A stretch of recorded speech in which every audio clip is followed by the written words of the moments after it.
વિકાસ, પ્રગતિ અને પવિત્રતા. દીપમાલા ન્યૂઝ.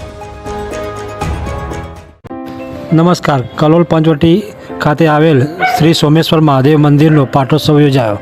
ગાંધીનગર જિલ્લાના કલોલ ખાતે પંચવટી વિસ્તારમાં આવેલ શ્રી સોમેશ્વર મહાદેવ મંદિરે તારીખ 3 મે 2025ના રોજ 11મો પાટોત્સવ યોજાયો હતો. આ પાટોત્સવમાં લઘુ રુદ્ર યજ્ઞ કરવામાં આવ્યો હતો.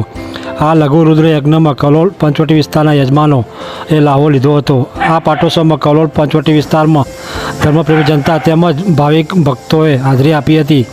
આ પાટોત્સવમાં કલોલ શહેરના ભાજપના પદાધિકારીઓ અને મહાનુભાવો તેમજ સંતો ખાસ ઉપસ્થિત રહ્યા હતા. કલોલ શહેરના શ્રદ્ધાળુઓ આ પાવન પળોના સાક્ષી બન્યા હતા. શ્રી સોમેશ્વર મહાદેવ મંદિર ટ્રસ્ટના પ્રમુખ ગોવિંદભાઈ પટેલ અને ટ્રસ્ટના સભ્યો દ્વારા સુંદર વ્યવસ્થા કરવામાં આવી હતી. આ પાટોત્સવમાં આવનાર તમામ ધર્મપ્રેમી જનતા માટે શ્રી સોમેશ્વર મહાદેવ મંદિર ટ્રસ્ટ તરફથી સાંજે 6 કલાકે ભોજનની વ્યવસ્થા પણ કરવામાં આવી હતી. દીપમાલા ન્યૂઝ, કલોલ. આજે સોમેશ્વર મહાદેવ પંચવટીમાં 11મો પાટોત્સવ હતો. 11 પાટલાનો હવન લઘુરુદ્રી કર્યો.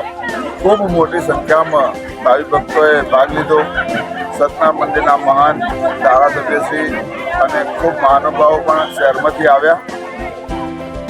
જમણવાર સાથેનો આ એક લઘુરુદ્રી યજ્ઞ કરીને પાટોત્સવને ખૂબ સુંદર રીતે ભાવિ ભક્તોએ ઉજવ્યો.